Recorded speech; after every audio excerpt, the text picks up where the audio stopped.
Wrestling very well lately. Oklahoma State, I don't know if you know this, beat Minnesota today fairly convincingly. Ohio State won Cliff Keen Las Vegas over the weekend with several of their freshmen stepping up. Are you concerned somewhat as far as when you guys meet them later on in the season? I believe it's January 7th for Oklahoma State, January 20th for Ohio State. It's on the calendar. We know we have a battle coming. One will be in Carver Hawkeye Arena, the other one will be on the road, and we'll take them as they come up. That's when the #1 team will be determined, and it might be determined before that. We can go to the Midlands, and before that we have UNI on Thursday. So there's a lot of wrestling. Tom, what was your general assessment about how you guys performed? I don't know. You can go up and down the lineup, and you could probably be like a roller coaster. And we have to iron that out a little bit. I think this was a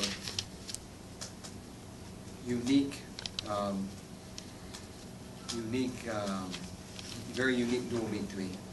The way that just things went with the clock and certain things going on, and how we were talked to at the beginning before the meeting started by the referees, and they took the coaches off to the side, and it was something that was very bizarre to me.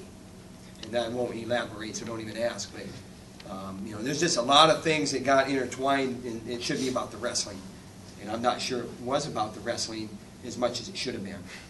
And if our guys can make it about the wrestling, like McDonough, Ramos, Montel Mary did, Mark Baldwin had a big win. I don't know when the last time he had a win at 149 is, and we need to get that weight class figured out.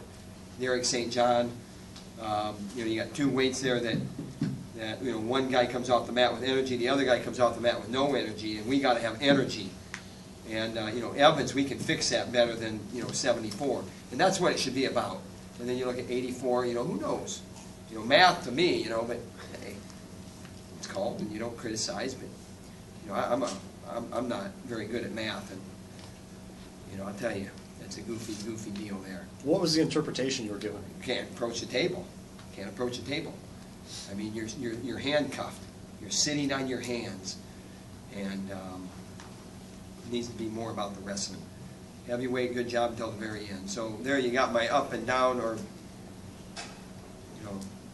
25 to heavyweight assessment. Other than some of that other stuff, did it get pretty heated in regards to the fact you got two in-state teams and a lot of guys on each team who are Iowa kids? I don't know if it's more heated than normal. It's always heated. There's 10 weight classes being contested every time you step on the mat in college wrestling, and it's heated. We know what these guys invest, and we're going to fight for them. And we've been in the room with them every day, and we coach them a certain way, and it doesn't change when we step out in the arena. And so you're seeing, if there's not urgency, you're seeing communication. There's got to be more urgency. If good things are happening, then you want it to continue those good things. So there's always intensity. This is a tough sport. It's about intensity. We don't change as we get into different parts of the schedule or have different opponents. We really don't have that option. Were you happy with your wrestlers' conditioning or aggressiveness? We talked about 174, and we got to iron that out. So there's some things that I talked the other night about giving away 3 weight classes, and 2 of those weight classes won. So there's a little bit of, and those were tough matches. Good. Tony, what are your thoughts early in that match? He comes out and gets that nice little dunk under on you. Came back and got it done, but early in the first, what are you thinking there? Everyone's going to get taken down every once in a while. You just got to get back up and get right back on the offense and go into what you know how to do.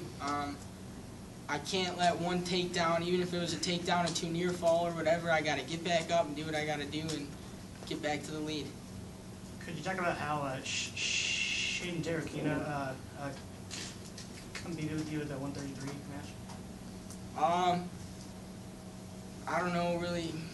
He came out, I could feel it, trying to hit slide-bys and duck unders, and I had to make a quick adjustment right away. He hit me with the first duck, and I couldn't be reached with my hands. I had to keep my elbows in tight and react into the movement he was trying to get and control my match and my pace. Your big win against Beach 8 Food Trail, do you think that was a momentum builder for you, or did that change anything? It doesn't change anything. You got to prepare for everyone the same. Doesn't matter who's going to step out on the mat. You're always getting ready to compete 100%. Derek, how about your pin? What did you see there? What opened up? Can you walk me through it? I mean, you just keep on, guys. Keep the pressure going forward, and things open up.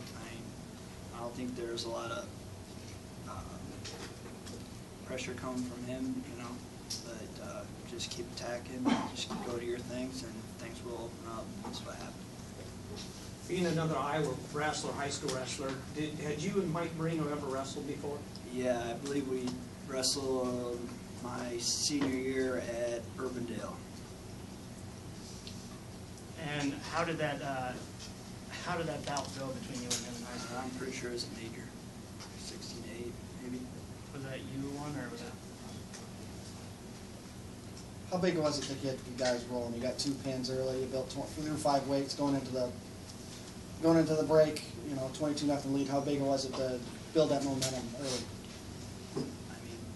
I mean, it helps. I'm sure it helps the upper weights, but I don't know if it's really a momentum thing as it is guys just getting ready for themselves and going out and taking care of their own business. Because once you do that, it's going to take care of the team, and they all know that. Everyone knows that. So. You beat Illinois a couple days ago, and you come here and take care of business against an in-state rival. Pretty telling week for this team. Yeah, I would say so myself, but there's always more. Everyone wants to get more. I'm sure I can speak for a lot of people on the team, and they want to get more. You guys head into another in-state rivalry Thursday. Can you guys just talk a little bit about Northern Iowa now that your focus now probably switches to them? Can you talk about taking on another in-state rival? I mean, it's the same thing over and over again. You just get ready to compete. Coach Brands, how about Grant Gambrell? Have you decided when he's coming back, or is there any? He's been back. He's in the room training, and we just got to keep bringing him along. He's doing fine. He did win today, correct? Yes. Can you talk about the way Lyra stepped up for you guys today in a big situation? I mean, smart wrestling wins the day, especially with him. He maybe wasn't so smart in a couple situations there, but he bailed himself out with smart wrestling. He capitalized early, put the guy in trouble early, dumped him with a little carry, and that's the difference in the match. I think it was 10-7 maybe, was it? Writing time, is that right? You got it right in front of me here. You're talking Lyra, right? 10-6. 10-6. So he's a hustler. We like him. He can do that a lot more. And you saw the Illinois. You talked about Illinois. It was seesaw, and this started a seesaw, and then we stopped at seesaw, and it can't, it can't be like that. And he can be a smart wrestler too. Lyra's match seemed like it was pretty fast-paced. Is that an environment more that he thrives more in with the quickness, or? He's quickness maybe more. He's got a big motor. He just goes and goes and goes. We just got to keep him, going the right direction. That's the main thing. Tony, when you get taken down like that, does it trigger something? Does it make you mad? Do you just move on to the next thing, or what's the? I don't think anybody likes getting taken down. Practice room, I hate getting taken down. Some guys are going to get you though, and it's just you got to be able to make adjustments in the match, and that's what makes the difference between the best wrestlers and good wrestlers. And that's something I had to do quick, was make an adjustment and get back to my offense and my scoring. It looked like you were looking for something big there. Was that the case? I mean, when it got to be the second period there, where you're building the score, and I was trying to work for the fall on top. I wanted to get the bonus points. Bonus points are going to be big in every dual meet wrestling. But I feel more if I stay attacking and keep my pressure on a guy, it's going to open up like that cow catcher opened up. And it was just there, and I went for it. I feel like a lot more of my pins are going to come from just takedowns or picking up the pace on a guy instead of grinding a guy down on top.